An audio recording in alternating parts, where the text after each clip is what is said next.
Intermediate first ఇయర్లో వృక్ష ఆవరణ శాస్త్రం ముఖ్యాంశాలను చూద్దాం.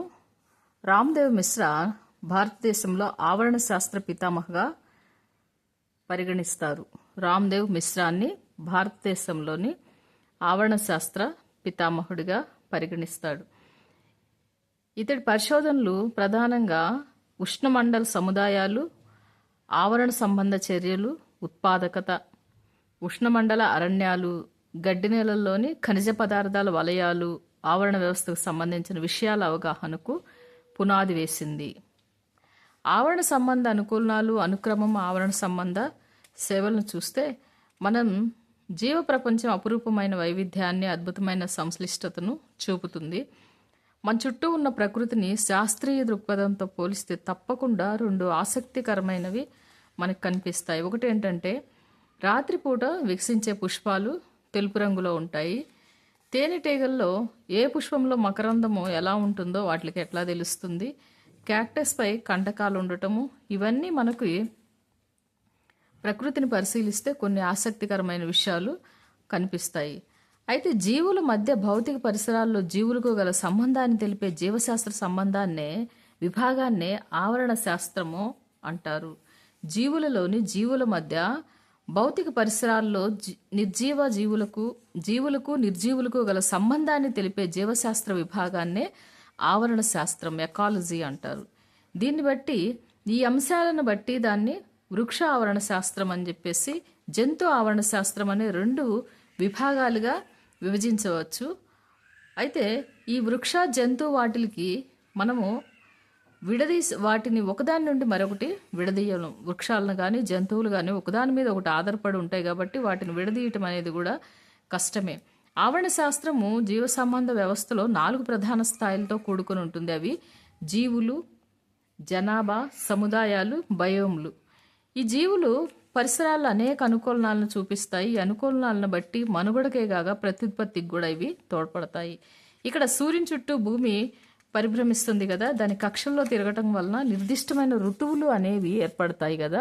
వీటి ప్రభావం వల్లనే వాతావరణము, ఉష్ణోగ్రతల తీవ్రత, కాల వ్యవధులు అనేవి ఏర్పడతాయి.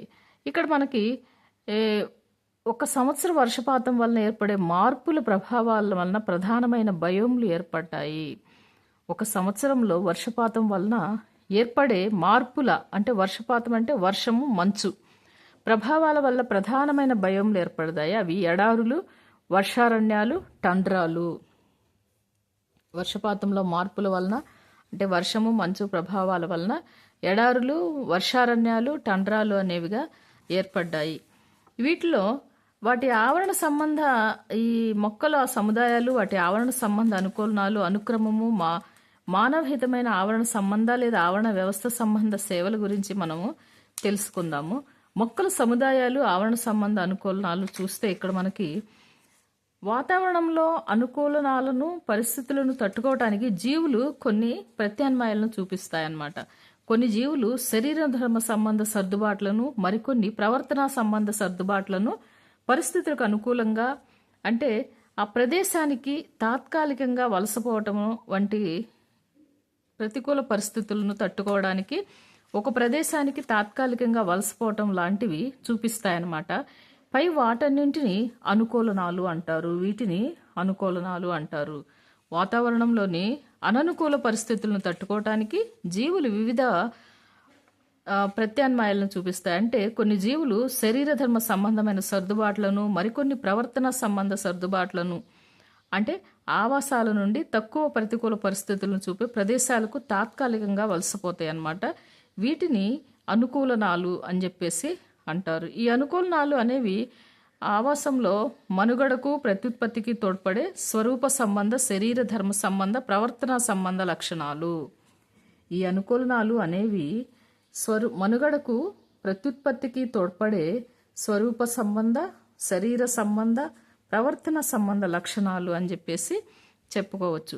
అయితే చాలా అనుకూలనాలు దీర్ఘకాలిక పరిమాణ క్రమంలో ఏర్పడి జన్యుపరంగా స్థిరత్వాన్ని చూపిస్తాయన్నమాట. ఉదాహరణకి మనకి జలాభావ పరిస్థితుల్లో జలాభావ పరిస్థితుల్లో ఓపెన్షియా మొక్క దానికి కావలసిన నీటి అవసరాన్ని మొత్తంగా రసభరిత అంగాల నుండి తీసుకుంటుంది ఒపన్షియా. ఇది రసభరిత ప్రాంతాల్లో నీరు మ్యూసిలేజ్ రూపంలో నిల్వ ఉంటుంది.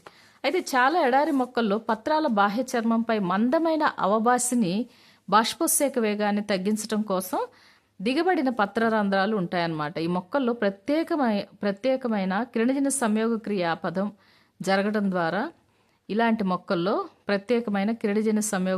పదం జరగడం ద్వారా పత్రరంధ్రాలు పగటి సమయంలో మూసుకుని ఉంటాయి. కొన్ని ఎడారి మొక్కల్లో ఉదాహరణకు ఒపన్షియాలో పత్రాలు అనేవే ఉండవు. ఇవి కంటకాలుగా క్షీణించి ఉంటాయన్నమాట. దీనిలో కిరణజన్య సంయోగ క్రియను బల్లపరుపుగా ఉండే పత్రాభకాండము నిర్వర్తిస్తుంది. ఉపన్షయాలో కిరణజన్య సంయోగ క్రియను బల్లపరుపుగా ఉండే పత్రాభకాండము నిర్వర్తిస్తుంది. దీనిలో పత్రాలు అనేవి ఉండవు, కంటకాలుగా క్షీణించిపోయి ఉంటాయి పత్రాలు. కొన్ని నేల ఎడారి మొక్కలకు ఉదాహరణ రైజోఫోరా, అంటే ఉప్పు అధికంగా ఉన్న సముద్ర తీర ప్రాంతాల్లో పెరుగుతుంది. రైజోఫోరా ఇది నేల మొక్కలు ఉదాహరణకి. వీటికి ఉప్పు నీటి మొక్కలు అని పిలుస్తారన్నమాట. అయితే ప్రత్యక్షంగా ఎండలో పెరిగే మొక్కలను హీలియోఫైట్లు అని, నీడ ప్రాంతంలో పెరిగే మొక్కలను సియోఫైట్లు అని అంటారు. ప్రత్యక్షంగా ఎండలో పెరిగే మొక్కలనేమో హీలియోఫైట్లు అని, నీడ ప్రాంతాల్లో పెరిగే మొక్కలను సియోఫైట్లు అని చెప్పేసి అంటారు. యూజెన్ వార్నింగ్ అనే డానిష్ వృక్ష శాస్త్రవేత్త మొక్కల సముదాయాలను మొక్కలకు నీటికి ఉన్న సంబంధాలను అనుసరించి 3 ప్రధాన ఆవరణ సమూహాలుగా వర్గీకరించాడు. యూజెన్ వార్మింగ్ అనే ఆయన నీటి మొక్కలు, మధ్యధర మొక్కలు, సమోద్బీజాలు, ఎడారి మొక్కలు అనే 4 రకాలుగా మామూలుగా 3 ప్రధాన ఆవరణ సమూహాలుగా వర్గీకరించాడు. పూర్తిగా నీటి మొక్కలు అంటే నీటి మొక్కలను చూస్తే పూర్తిగా నీటిలోనూ బాగా తడిగా ఉండే నేలలో కానీ పెరిగే మొక్కలను నీటి మొక్కలు అంటారు. నీటి పెరిగే విధానాన్ని బట్టి వీటిని 5 రకాలుగా వర్గీకరించారు నీటి మొక్కల్ని. 1 నీటిపై స్వచ్ఛంగా తేలే మొక్కలు, 2 లగ్నీకరణం చెంది నీటిపై తేలే పత్రాలు గల మొక్కలు, 3 పూర్తిగా నీటిలో మునిగి అవలంబితంగా ఉండే మొక్కలు, 4 నీటిలో మునిగి లగ్నీకరణం చెందిన మొక్కలు. ఇంకొకటి ఉభయచర మొక్కలు. ఈ 5 రకాలుగా విభజించారు. అయితే నీటిలో స్వేచ్ఛగా తేలే మొక్కలు, ఈ మొక్కలు మృత్తికతో సంబంధం లేకుండా నీటి ఉపరితలంపై స్వేచ్ఛగా తేలుతూ ఉంటాయి. ఉదాహరణకు ఫిస్టియా లెమ్నా సాల్వినియా నీటిపై స్వేచ్ఛగా తేలే మొక్కలకు ఉదాహరణ. ఇవి మొక్కలు మృతికతో సంబంధం లేకుండా నీటి ఉపరితలంపై స్వేచ్ఛగా తేలుతూ ఉంటాయి. నెక్స్ట్ లగ్నీకరణం చెంది నీటిపై తేలే పత్రాలు గల మొక్కలు. ఈ రకం మొక్కలు వేరు వ్యవస్థ సహాయంతో మృత్తికలో స్థాపితమై పొడవైన పత్రవృంతాలు ఉండటం వలన పత్రదళాలు నీటి ఉపరితలం పైన తేలుతూ ఉంటాయి. ఆకులు నీటి ఉపరితలం పైన తేలుతూ ఉంటాయి. ఉదాహరణ నింఫియా, విక్టోరియా, రిజియా. ఇవి లగ్నీకరణం చెంది నీటిపై తేలే పత్రాలు గల మొక్కలకి ఉదాహరణ. నెక్స్ట్ పూర్తిగా నీటిలో మునిగి అవలంబితంగా ఉండే మొక్కలు.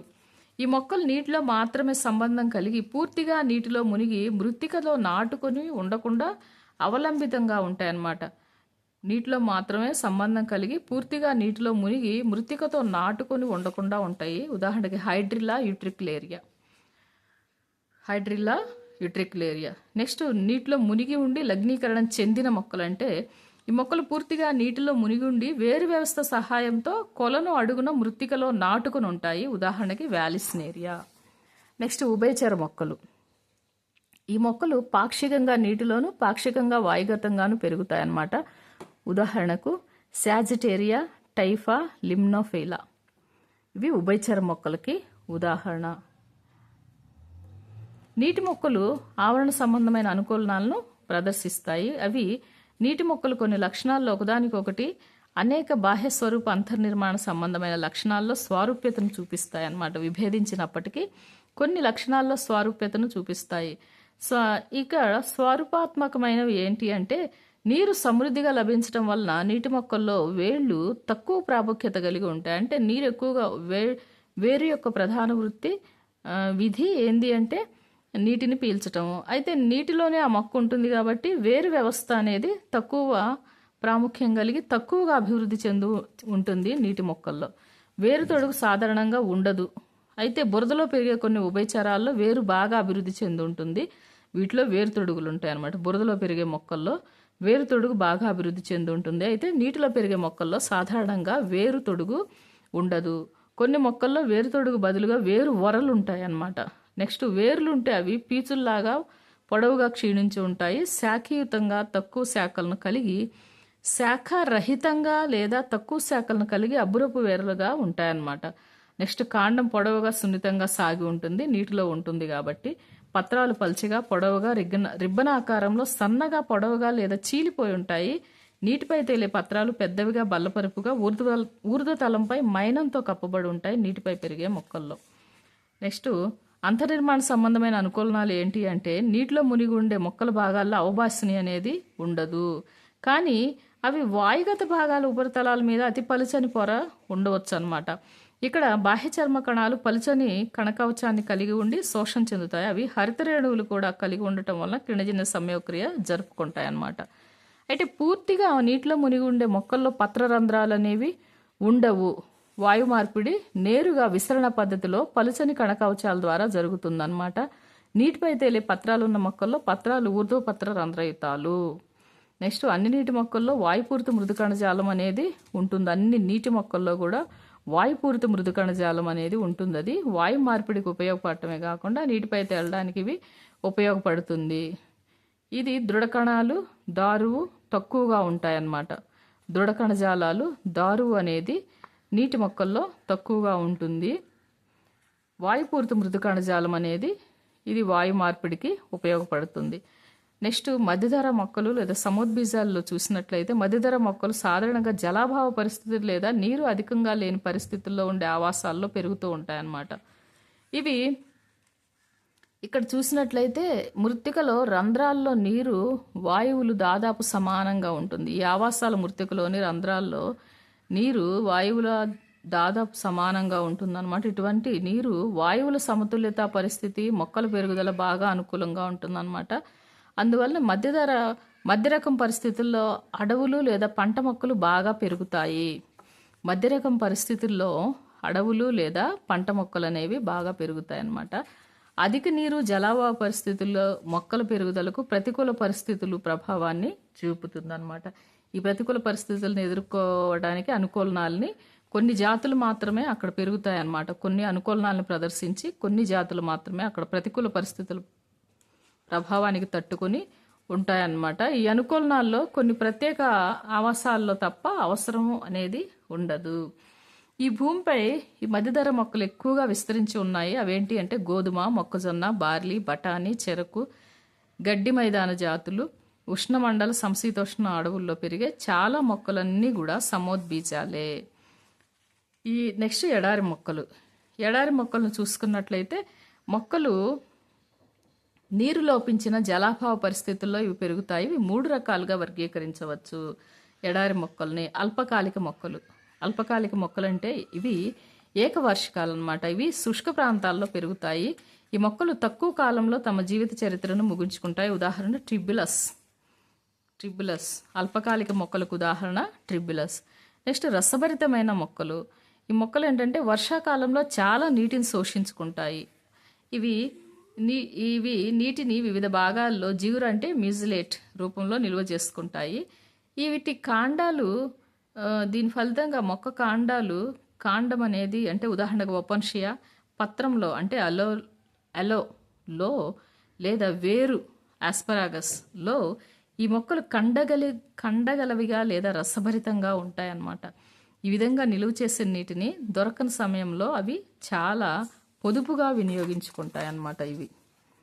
ఈ రసభరితం కాని మొక్కలు. నెక్స్ట్ది రసభరితం కాని మొక్కలు. ఇవి దీర్ఘకాలిక జలాభావ పరిస్థితులను తట్టుకోగల బహువార్షిక మొక్కలు. ఉదాహరణకి కాజురైన.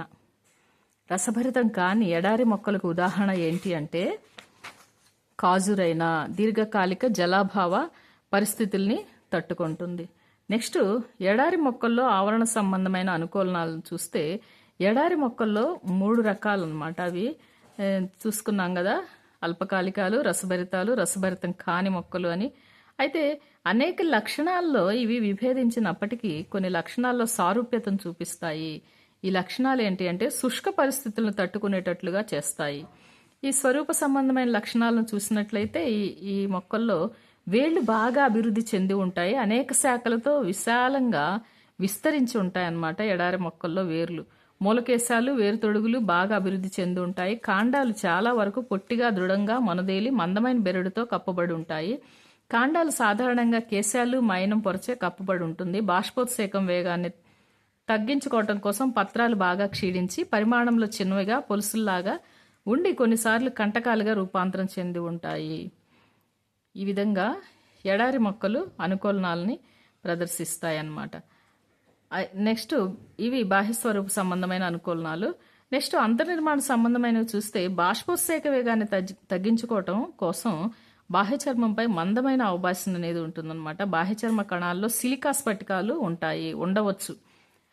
బహురసయుత బాహ్య చర్మం అంటే బహుళ బాహ్య చర్మం అనేది ఉంటుంది. ఇక్కడ పత్రరంధ్రాలు సాధారణంగా పత్రాల అదో బాహ్య చర్మంలో ఉంటాయన్నమాట. కొన్ని మొక్కల్లో దిగబడిన పత్రరంధ్రాలు కూడా ఉంటాయి. ఎడారి మొక్కల్లో యాంత్రిక కణజాలాలు బాగా అభివృద్ధి చెంది ఉంటాయి. నాళికా కణజాలాలు బాగా అభివృద్ధి చెంది ఉంటాయి. నెక్స్ట్ మొక్కల అనుక్రమణ చూద్దాము. అయితే పరిసరాలకు అనుగుణంగా వాటి నిర్మాణంలో మార్పులు చెందుతూ ఉండటం అనేది సముదాయాల్లో ఒక ముఖ్యమైన లక్షణం. మొక్కల సముదాయాల్లో ఈ మార్పులు ఒక నిర్దిష్టమైన క్రమంలోనూ దిశలోనూ భౌతిక వాతావరణ పరిస్థితులకు అనుగుణంగా జరుగుతాయి అన్నమాట. ఈ మార్పులను చివరకు ఒక స్థిరమైన పక్వమైన సమతా స్థితికి మొక్కల సంఘాన్ని ఏర్పరుస్తాయి అన్నమాట. దీన్ని చర్మ సంఘం అంటారు. అన్నిటినీ తట్టుకొని ఒక సమతా స్థితిని ఏర్పరుస్తాయి. దీన్నే చర్మ సంఘం అని చెప్పేసి అంటారు మొక్కల. ఈ యొక్క ప్రదేశంలో క్రమానుగతంగా జాతులు కొన్ని మార్పులు జరగటాన్ని ఆవరణ సంబంధ అనుక్రమము అంటారు. జాతుల్లో కొన్ని క్రమానుగతంగా జాతుల సంఘటనలో మార్పులు జరగటాన్ని ఏమంటారంటే ఆవరణ సంబంధ అనుక్రమము అంటారు. ఇవి స్థిరపడి జనాభాను అధికం చేసుకోవటానికి కొన్ని ఉపయోగపడుతుంది అన్నమాట ఈ ఆవరణ సంబంధ అనుక్రమం. తరువాత కొన్ని జాతులు క్షీణించి క్రమంగా అదృశ్యమవుతాయి అన్నమాట కొన్ని. అయితే ఒక ప్రదేశంలో వివిధ సముదాయాలు నిశ్చితమైన క్రమంలో వరుసగా మారే విధానాన్నే క్రమకము అంటారు.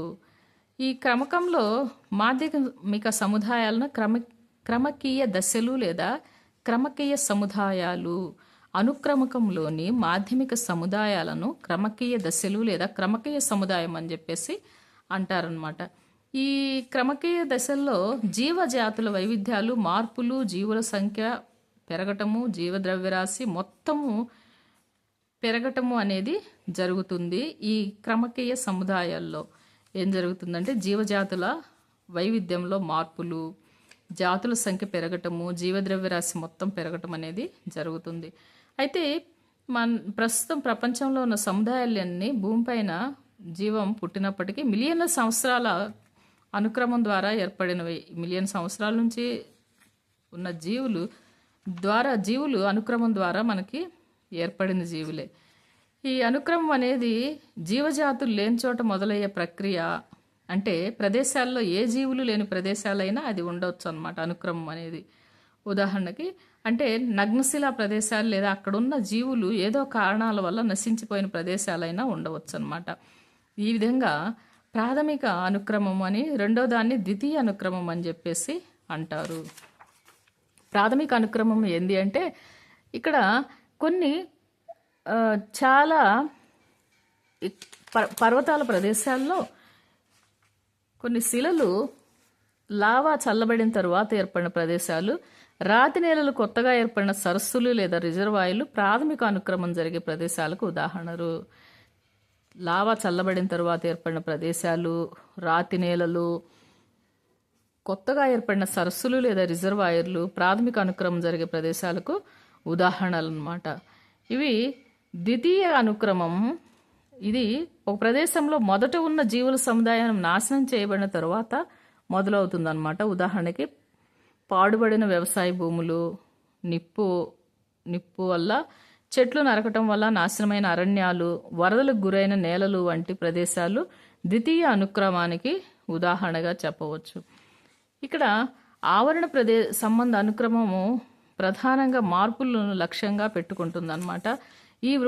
ఇవి వృక్ష సంపదలోని మార్పులు వివిధ జంతువుల ఆహార ఆవాస పరిస్థితులపై ప్రభావాన్ని చూపిస్తాయి. అందువల్లనే అనుక్రమం జరిగే కొలది జంతువుల విచ్ఛిన్నకారుల సంఖ్య రకాలు మారుతూ ఉంటాయి. అక్కడ అనుక్రమణం వల్ల జీవులు నశించిపోవటం కానీ లేకపోతే కొత్త జాతులు ఏర్పడటం కానీ ఆ ప్రదేశాలను తట్టుకొని జరుగుతుంది. కాబట్టి కొన్ని జంతువులు విచ్ఛిన్నకారుల సంఖ్య అనేది మారుతూ ఉంటుంది. అంటే కొన్ని పెరగవచ్చు, కొన్ని ఎక్కువ కావచ్చు అన్నమాట. ఈ ప్రాథమిక లేదా ద్వితీయ అనుక్రమం జరిగే సమయంలో నిప్పు, అడవుల నిర్మూలన మొదలైన సహజ మానవ ప్రేరిత అవరోధాల అనుక్రమంలో ఒక నిర్దిష్ట క్రమకీయ దశను దాని ముందు దశను మార్పు చెందించగలవు అన్నమాట. ఈ ఏర్పడే కొత్త పరిస్థితులు కొన్ని జాతుల వృద్ధిని ప్రోత్సహించి మరికొన్ని జాతుల క్షీణతకు కారణమవుతుంది. ఆ అనుక్రమ క్రియ జరిగే పరిణామంలో జాతులు కొన్ని నశిస్తాయి, కొన్ని కొత్తగా పరిణామం చెంది ఏర్పడవచ్చు అన్నమాట. వృద్ధి అంటే వాటి యొక్క సంఖ్య పెరుగుదల ఎక్కువగా ఉండవచ్చు. మొక్కల అనుక్రమం అనేది ఆవాసము ఆధారంగా మొక్కలు అనుక్రమంలో కొన్ని రకాలు ఉన్నాయన్నమాట. అవి నీరు లేదా నీటి పరిసరాల్లో ప్రారంభమయ్యే మొక్కల అనుక్రమాన్ని జలక్రమకం అని, జలాభావ లేదా శుష్కావాసాల్లో ప్రారంభమయ్యే మొక్కల అనుక్రమాన్ని జలాభావ క్రమకం అని చెప్పేసి అంటారు. మొక్కల ఆవాస ఆధారంగా మొక్కల అనుక్రమాలలో కొన్ని రకాలున్నాయి. నీరు లేదా నీటి పరిసరాల్లో ప్రారంభమయ్యే మొక్కల అనుక్రమాన్ని జలక్రమకమని, జలాభావ లేదా శుష్క ఆవాసాల్లో ప్రారంభమయ్యే మొక్కల అనుక్రమాన్ని జలాభావ క్రమకం అని చెప్పేసి పిలుస్తారు. ఇక్కడ మనకి సాధారణంగా జలక్రమకం లేదా ప్రాంతాల్లో ప్రారంభమైన వివిధ క్రమకీయ దశ సంఘాల ద్వారా జలాభావ పరిస్థితుల నుండి సాధారణ పరిస్థితులుగా మారతాయన్నమాట. దీనికి విరుద్ధంగా జలాభావ క్రమకం ఉన్న శుష్క ప్రాంతాలలో ప్రారంభమై వివిధ క్రమకీయ సంఘాల ద్వారా శుష్క ప్రదేశాల నుంచి సాధారణ పరిస్థితులుగా ఇవి మారతాయన్నమాట.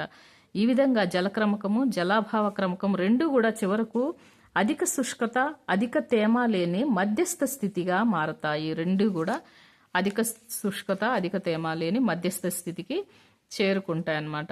ఈ బంజరు భూముల్లో మొదటిగా ఆవాసంగా ఏర్పరచుకునే మొక్కలను మార్గదర్శకం లేదా ప్రారంభక మొక్కలు అంటారు. బంజరు భూముల్లో మొదటిగా ఆవాసం ఏర్పరచుకునే మొక్కలను మార్గదర్శక మొక్కలు లేదా ప్రారంభపు మొక్కలు అంటారు. ఇక్కడ ప్రాథమిక అనుక్రమనందు రాతి ఉపరితలంపై సాధారణంగా లైకెన్లు మొక్కలు కార్బానిక్ ఆమ్లాన్ని స్రవించి రాతి ఉపరితలాన్ని క్రమంగా కరిగించి మట్టి రేణువులను ఏర్పరుస్తాయన్నమాట. ఈ చర్యల వలన రాతి ఉపరితలంపై పల్చగా మట్టి ఏర్పడి కొద్దిపాటి మృతికలో పెరగగలిగే బ్రయోఫైట్ లాంటి మొక్కలు ఉండటానికి అవకాశం ఏర్పడుతుంది. క్రమంగా ఈ ఆవాసంలో వివిధ దశలకు సంబంధించిన మొక్కలు పెరగటం ప్రారంభమై చివరికి బయట వాతావరణ పరిస్థితులను సమతుల్యతను చూపే స్థిరమైన అడవుల సమూహం లాంటి చర్మ దశ అనేది ఏర్పడుతుంది. వాతావరణ పరిస్థితులకి మారనంత వరకు చర్మదశ స్థిరంగా ఉంటుంది. వాతావరణ పరిస్థితులు మారనంత వరకు చర్మదశ స్థిరంగా ఉంటుంది. క్రమంగా శుష్క ఆవాసము సమోద్బీజ ఆవాసంగా మారుతుంది. క్రమక్రమంగా శుష్క ఆవాసం అనేది సమోద్బీజ ఆవాసంగా మారుతుంది. ఇక్కడ ప్రాథమిక అనుక్రమము నీరు అధికంగా ఉండే పరిసరాల్లో సూక్ష్మమైన వృక్ష ప్లవకాలు జలక్రమకంగా ప్రారంభపు మొక్కలుగా ఏర్పడతాయి అన్నమాట. ఈ వృక్ష ప్లవకాల దశ తరువాత నీటిపై తేలే ఆవృత బీజ మొక్కలు పెరగటం ప్రారంభమవుతుంది. వృక్ష ప్లవక దశ తరువాత నీటిపై తేలే ఆవృత బీజ మొక్కలు పెరగటం అనేది ప్రారంభమవుతుంది. తరువాత లగ్నీకరణం చెందే మొక్కలు ప్రారంభమవుతాయి. తర్వాత గడ్డి జాతులు, చివరిగా వృక్షాలు అనేవి పెరుగుతాయన్నమాట. ఇక్కడ కూడా చరమదశగా అరణ్యాలే పెరుగుతాయి. చరమదశగా అరణ్యాలే పెరుగుతాయి. క్రమంగా నీటి ఆవరణ అరణ్య ప్రాంతపు నేలగా మారుతుంది. నీటి ఆవాసం అనేది అరణ్య ప్రాంతపు నేలగా మారుతుంది. ఇక్కడ చూసినట్లయితే ఈ విధంగా ద్వితీయ అనుక్రమంలో ప్రారంభమైన మొక్కల రకము, మృత్తికా పరిస్థితి, నీటి లభ్యత, వాతావరణ పరిస్థితులు, విత్తనాలు లేదా ఇతర వ్యాప్తి చెందే భాగాలపై అనేది ఆధారపడి ఉంటుంది. అన్నింటి మీద ద్వితీయ అనుక్రమం మొక్కల రకం అనేది మృత్తికా పరిస్థితి, నీటి లభ్యత, వాతావరణ పరిస్థితులు, విత్తనాలు లేదా ఇతర వ్యాప్తి చెందే భాగాలపై ఆధారపడి ఉంటుందన్నమాట. ఈ క్రమంలో మట్టి పొర అప్పటికే ఏర్పడి ఉంటుంది కాబట్టి అనుక్రమము వేగవంతంగా జరిగి చర్మదశకు తొందరగా చేరుకుంటుంది. ఈ ముఖ్యమైన అంశం ఏంటి అంటే ప్రధానంగా ప్రాథమిక అనుక్రమం చాలా నెమ్మదిగా జరిగే ప్రక్రియ. అది చర్మ దశకు చేరటానికి కొన్ని వేల సంవత్సరాలు పట్టవచ్చు అన్నమాట. ప్రాథమిక అనుక్రమము చర్మ దశకు చేరటానికి కొన్ని వేల సంవత్సరాలు పట్టవచ్చు. తర్వాత అనుక్రమం నీటిలో లేదా శుష్క ప్రాంతాల్లో వేటితో ప్రారంభమైనప్పటికీ ఒకే రకమైన చర్మదశ సమోద్బీజ దశగా అభివృద్ధి చెందుతుంది. చర్మదశ సమోద్బీజ దశగా ఆఖరికి వచ్చేసరికి ఒకే రకమైన చర్మదశ సమోద్బీజ దశగా ఇది అభివృద్ధి చెందుతుంది. ఈ ఆవరణ సంబంధ లేదా ఆవరణ వ్యవస్థ సంబంధిత సేవలనే ఎలా ఉంటాయంటే మానవ సమాజంలో వాటి మనుగడకు అవసరమైన అనేక విలువైన వస్తువులను సహజ ఆవరణ వ్యవస్థ నుంచే పొందుతాం కదా. అవి స్వచ్ఛమైన గాలి, తాజా నీరు, ఆహారము, ఇంధనంగా ఉపయోగించే కలప, నారులు, జన్యు వనరులు, మందు పదార్థాలు మొదలైనవన్నీ కూడా మనకి ఉదాహరణకు మొక్కలు సూర్యుడు నుంచి సౌరశక్తిని, నేల నుంచి నీరు, ఖనిజ లవణాలు, వాతావరణం నుంచి కార్బన్ డైఆక్సైడ్ని గ్రహించి ఆహార పదార్థాలను తయారు చేసుకుంటాయి కదా. వీటిని అన్ని ఇతర జీవులు ఉపయోగించుకుంటాయి. ఈ వస్తువులు ఆర్థిక వ్యవస్థలో ముఖ్యమైన ప్రధాన పాత్రను పోషిస్తాయన్నమాట. ఈ విధంగా మానవ నాగరికత అంటే వీటికి ఆవరణ సంబంధ సేవలు అని చెప్పేసి అంటారు వీటన్నింటినీ. ఇవి లేకపోతే మానవ నాగరికతే లేదు, జీవం యొక్క ఉనికి కూడా ఆగిపోతుంది. ఆవరణ సంబంధ సేవల విలువ ఏంటి అంటే ఆవరణ సంబంధం నేలపై మనం పూర్తిగా ఆధారపడి ఉన్నప్పటికీ వీటికి సంబంధించిన విషయ పరిజ్ఞానం చాలా తక్కువ అన్నమాట. అయితే ఆర్థిక సంబంధ విలువలను చూసినట్లయితే ఆవరణ వ్యవస్థ సంబంధ విలువలు ప్రపంచం ఆర్థిక వ్యవస్థ కంటే అధికం అన్నమాట. ఈ ఆర్థిక ఆవరణ వ్యవస్థ విధులు అరణ్యాల నుంచి వచ్చే కలప లాంటి వాటికంటే ఆవరణ వ్యవస్థ సంబంధ సేవలు చాలా అధికంగా ఉంటాయి. జీవాధారిత జీవనోత్తేజ జనకు సంబంధించిన ఆవరణ వ్యవస్థ సేవలు మానవ సంక్షేమానికి చాలా ముఖ్యం అన్నమాట. ఇక్కడ చూసుకున్నట్లయితే ఆవరణ వ్యవస్థలో జీవులు జీవ వైవిధ్య వాటికి గల పరస్పర సంబంధం, వాటికి భౌతిక పరిసరాలు గల సంబంధం ఈ ఆవరణ వ్యవస్థ సేవలను నిర్వహిస్తాయన్నమాట. కొన్ని మిలీనియం ఆవరణ వ్యవస్థ అంటే అసైన్మెంట్ ఆవరణ వ్యవస్థ సంబంధ సేవలకు 4 ప్రధాన విభాగాలుగా విభజించారు. ఇవి ఉదాహరణకి ఆధారపూర్వక సేవలు అంటే ఖనిజ లవణాల వలయము, ఆక్సిజన్ ఉత్పాదకత, మృత్తిక ఏర్పడటము, మొక్కల పరాగ సంపర్కం. నెక్స్ట్ సరుకుల రూప సేవలు ఆహారము, నారలు, ఇంధనం మరియు నీరు. నియంత్రణాత్మక సేవలు ఉష్ణోగ్రత, పరిస్థితుల నియంత్రణ, నీటి పరిశుద్ధత, వరదల నివారణ. సంస్కృతి సంబంధ సేవలు విద్య, ఆట విడుపు, సౌందర్య విలువలు. ఇవన్నీ కూడా ఆవరణ వ్యవస్థ సేవల విలువలో మృతిక ఏర్పడటం అనేది 50% ఉంటుంది. 50% ఉంటుందన్నమాట. ఇతర సేవలేమో అంటే అడవులు విడుపు సేవలు, ఖనిజ లవణాలు, వలయము ఒక్కొక్కటి కూడా 10% ఉంటుంది. 10% కంటే కూడా తక్కువ ఉంటుంది. శీతోష్ణ పరిస్థితులు నియంత్రణ, వన్యప్రాణుల ఆవరణ విలువ ఒక్కొక్కటి కూడా సుమారు 6% ఉంటుందన్నమాట. ఈ విధంగా ఆవరణ వ్యవస్థలో ఆవరణ వ్యవస్థ యొక్క సంబంధ సేవలు అనేవి ఆధారపడి మనకి కనిపిస్తాయి. ఆవరణ వ్యవస్థ సేవలు పరాగ సంపర్కము యొక్క పాత్ర ఏంటి అంటే చాలా మందికి పరాగ రేణువులు, పుప్పొడి రేణువులు ఇవన్నీ ఎలర్జీ కలిగిస్తాయి. పరాగ రేణువులు, పుప్పొడి రేణువులు కొంతమందికి ఎలర్జీని కలిగిస్తాయి. ఈ పరాగ సంపర్కం, పుష్పాల్లోని అండాశయం, ఫలదీకరణము ఇవన్నీ కూడా ఆవరణ వ్యవస్థలోని ఆరోగ్యవంతమైన ఆవరణ వ్యవస్థలోని భాగాలే. ఈ పుష్పించే మొక్కలు, ఫలాలు, విత్తనాలు పరాగ సంపర్కము ఒకటొకటి సహకారాలపై ఆధారపడి ఉంటుందన్నమాట. ఒకదాని మీద ఒకటి ఆధారపడి ఉంటుంది. అంటే పరాగ సంపర్క సహకారులు ప్రపంచంలో ఆహార ధాన్యాల అధిక ఉత్పత్తికి ప్రధాన పాత్ర పోషిస్తాయి.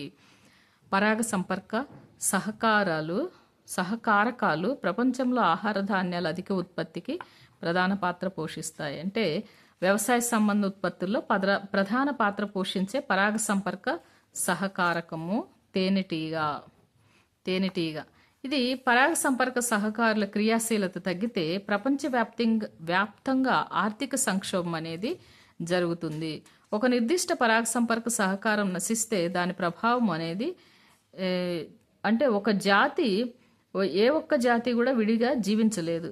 ఆ విషయం మనకు తెలుసు కదా. ఈ జీవులన్నీ ఆవరణ సంబంధమైన వలలోని భాగాలు. ఇవి ఒకదాని మీద ఒకటి ఆధారపడి ఉంటాయి. ఏ ఒక్కటిగా నశించినా కానీ అది మొత్తం వ్యవస్థ మీద ప్రభావాన్ని చూపిస్తుంది. ఈ విధంగా అమెరికాలో 15-30% ఆహార ఉత్పత్తికి పంట మొక్కల్లో తేనెటీగల వల్ల జరిగే పరాగ సంపర్కమే కారణము. ఈ పెద్ద మొత్తంలో వ్యవసాయం చేసే రైతులు స్థానికేతర తేనెటీగలను వేరే ప్రాంతాల నుంచి దిగుమతి చేసుకుంటారనమాట. కాలిఫోర్నియా వ్యవసాయ ప్రాంతాల్లో జరిపిన ఒక సర్వేలో తేలింది ఏంటంటే తేనెటీగలు ఆటవికమైన తేనెటీగలు పాక్షిక లేదా సంపూర్ణ పరాగ సంపర్క సంబంధ సేవలను ఇవ్వగలవన్నమాట. ఈ తేనెటీగల ద్వారా పరాగ సంపర్క సంబంధ సేవలు వాటి నడవడిక సంబంధ చర్యల వల్ల పెంచగలవని తెలిసిందనమాట. కానీ విస్తృత వ్యవసాయంలో జరుగుతున్న వ్యవసాయ సాగు వల్ల పరాగ సంపర్క సంబంధ సేవలు త్వరితమైన క్రమంగా నశించడం అనేది జరుగుతుంది. త్వరితగతిన నశించడం జరుగుతుంది. ఎందుకంటే కొన్ని జాతులు సహకారులు నశించిపోతున్నాయి అన్నమాట. వీటిలో మిగిలిన సహకారులు ఆ వ్యత్యాసాన్ని పొడ్చలేకపోతున్నాయి. ఈ పొలాల నుండి 1-2 కిలోమీటర్ల దూరంలో ఉన్న కుర్చగా ఎదిగే సతత హరితమైన ఒక పొదలు ఓకు వృక్షాలు గల అడవులు ఈ ఆటవికమైన తుమ్మిదలను మంచి ఆవాసాలన్నమాట. అందువల్ల వీటి నుంచి లభించే పరాగ సంపర్క సేవలు పెరిగి ఆ ప్రదేశంలో రైతులకు ఒక రకమైన బీమా పథకంగా ఉంటుందన్నమాట. అధ్యయనాల వలన తేలింది ఈ విషయం. నెక్స్ట్, పరాగ సంపర్క కారకాలు అన్ని రకాల ఆకారాల్లోనూ పరిమాణంలోనూ ఉంటాయి. ప్రపంచవ్యాప్తంగా తేనెటీగలు, మాతులు, సీతాకోచిలుకలు, బీట్లు, ఈగలు వంటి అనేక సకశేరుక జాతులు పరాగ సంపర్క కారకాలుగా సేవలు చేస్తున్నాయన్నమాట. చాలా రకాల జాతులు అంటే పక్షులు, క్షీరదాలు, సరీసృపాలు లాంటి వెన్నెముక గల జీవులు కూడా చాలా మొక్కల జాతుల్లో పరాగ సంపర్కాన్ని జరుపుతాయన్నమాట. ఇవి చూసినట్లయితే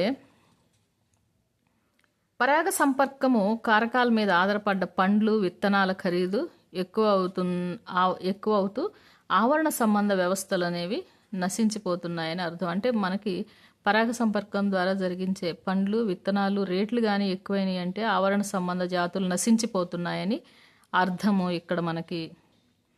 నెక్స్ట్, పరాగ సంపర్క రక్షణకు తీసుకోవలసిన జాగ్రత్తలు ఏంటి అంటే పరాగ సంపర్కానికి దోహదపడే వివిధ స్థానికంగా పెరిగే పుష్పించే మొక్కల్లో సొంతంగా ఈ పూతోటలను ఏర్పరచుకోవటం, ఖాళీ ప్రదేశాల్లో పెద్ద భవనాల బయట స్థానికంగా పెరిగే పుష్పించే మొక్కలను నాటటము, ఇళ్లల్లో పరిసరాల్లో వాడే కీటకనాశక పదార్థాల స్థాయిని తగ్గించటము, పాఠశాలల్లో సీతాకోకచిలుక తోటలను, తేనెటీగల పెంపకం కోసం ఉపయోగించే ఫలకాల పెట్టెలను వాడకాన్ని ప్రోత్సహించటము, కీటకనాశన పదార్థాల వినియోగం లేదా తక్కువ వినియోగించే పరాగ సంపర్క కారకాల సహాయక పద్ధతులను వాడే వ్యవసాయ సంస్థలను బలపరచటం. నెక్స్ట్, వ్యవసాయ సంబంధమైన నేల ఉపయోగానికి సంబంధించిన ప్రభుత్వ ప్రణాళికలో సహజ పరాగ సంపర్క కారకాల వల్ల లభించే ఆదాయాన్ని పరిగణలోకి తీసుకుని వారిని ప్రోత్సహించాలన్నమాట. అంటే పరాగ సంపర్క విషయంలో స్థానికంగా ఉండే పరాగ సంపర్క కారకాలను ఉపయోగించుకునే పద్ధతుల అవసరాలను గురించి చెప్పాలి గట్టిగా. నెక్స్ట్, ఆవరణ సేవలను చూస్తే కర్బన స్థాపన అంటే ఎక్కువగా కర్బనము వాతావరణంలో చేరకుండా కర్బన స్థాపన చేయడానికి వృక్షాలు అవసరం. ఇక్కడ మనకి కిరణజన సంయోక్రియ పద్ధతిలో జరిగే కార్బన్ డైఆక్సైడ్, ఆక్సిజన్ల వినిమయం అడవులకు వాతావరణానికి మధ్య జరిగే ప్రధాన రసాయన ప్రవాహం కదా. అయితే అడవులు కార్బన్ డైఆక్సైడ్ యొక్క ప్రధాన బ్యాంకులు. కొయ్య రూపంలో చాలా పెద్ద పరిమాణంలో కార్బన్ డైఆక్సైడ్ దాచబడుతుంది అన్నమాట. అంటే మొక్కల్లో ఇది వాతావరణంలో కార్బన్ డైఆక్సైడ్ గాఢతను తగ్గించి వాతావరణంలో కార్బన్ డైఆక్సైడ్, ఆక్సిజన్ల గతిని సమతుల్యతలో ఉంచటంలో ప్రధాన పాత్ర పోషిస్తుందన్నమాట. కాబట్టి ఈ పద్ధతిలో కర్బన స్థాపన ద్వారా వచ్చే పరోక్ష ఆదాయపు విలువలను మిగిలిన కర్బన స్థాపన పద్ధతులతో చెప్పవచ్చు అన్నమాట. ఈ విధంగా ఇక్కడ ప్రతి యూనిట్కి కార్బన్ స్థాపనకు కావలసిన ఖర్చు అనేది గ్రాముల ద్వారా ఇక్కడ మనకు వివరించడం జరిగింది.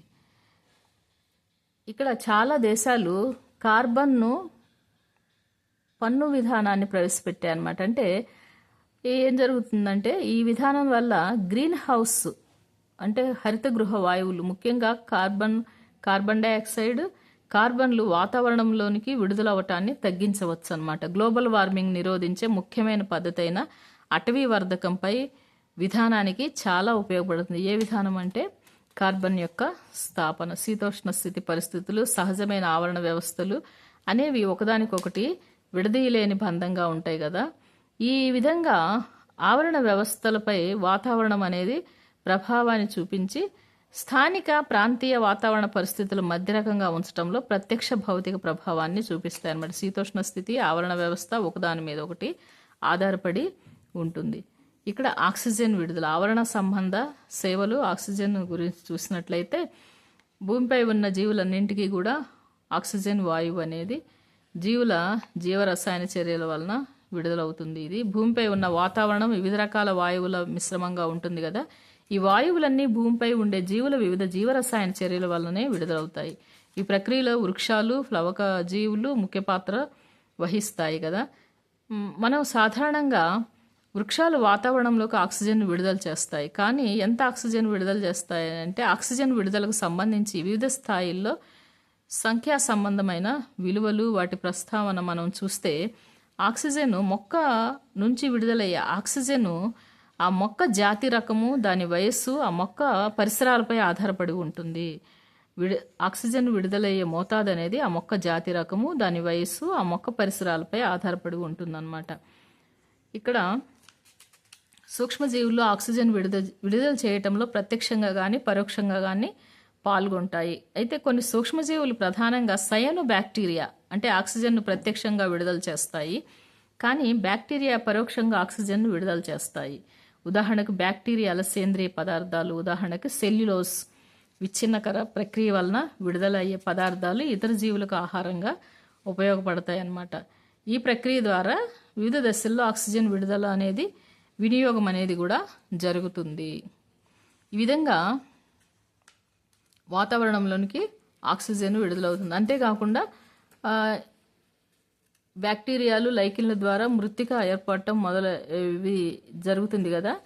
ఈ విధంగా వాతావరణంలోనికి కొన్ని సూక్ష్మజీవులు అంటే ఉష్ణోగ్రత క్రమబద్ధీకరించడం ద్వారా, సూక్ష్మజీవుల ఉపయోగం ద్వారా నీటి శుద్ధత, మ్యాంగ్రూవ్స్ వంటి మొక్కలు ఉపయోగించి వరదల నుంచి రక్షణ కల్పించటము. ఉదాహరణ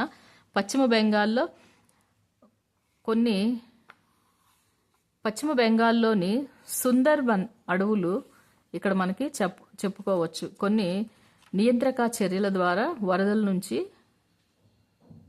సూక్ష్మజీవుల ద్వారా నీటి శుద్ధత, మాంగ్రులు వంటి మొక్కలను ఉపయోగించి వరదల నుంచి రక్షించటం జరిగింది ఆ మొక్కల్ని. ఆవరణ సంబంధమైన విధులను కొనసాగించటం ఎలా అంటే వాతావరణము ఎలాంటి నష్టం కలగకుండా వ్యర్థ పదార్థాల విడుదలను తగ్గించే వనరుల సంరక్షణను దృష్టిలో పెట్టుకుని తయారీ పద్ధతుల ద్వారా తయారయ్యే ఉత్పత్తులను ఎంచుకోవాలి. తర్వాత కృత్రిమ ఎరువులు, కీటకాల వినియోగము, కీటకనాశకాల వినియోగం లేని పద్ధతుల్లో తయారైన ఉత్పత్తులను ఎన్నుకోవాలి. వినియోగాన్ని, వ్యర్థ పదార్థాల ఉత్పత్తిని తగ్గించాలి. పునర్వినియోగానికి సంబంధించి ఇంధన వనరుల ఉపయోగాన్ని బలపరచాలి. సైకిల్ లేదా కొన్ని నడవగలిగే రవాణా వ్యవస్థను ఉపయోగించడం ద్వారా కాలుష్యాన్ని తగ్గించి ఆరోగ్య సంబంధమైన లాభాలను పొందొచ్చు అన్నమాట. సామూహిక ఉద్యానవనాలను ఏర్పాటు చేయటం, మొక్కలు నాటే కార్యక్రమాలు, కీటకనాశకాలను ఉపయోగాన్ని తగ్గించి సహజ కీటకనాశనాలను వాడటము అంటే ఉద్యానవనాల్లో స్థానిక మొక్కలను పెంచడం, వన్యప్రాణుల ఆవాసాన్ని ఏర్పరచడం వంటి పనులను చేయటం ద్వారా మనము వాతావరణంలోని కాలుష్యాన్ని అరికట్టవచ్చు. జీవులను, కొన్నింటిని, మొక్కలను, అడవులను కూడా మనము కాపాడవచ్చు.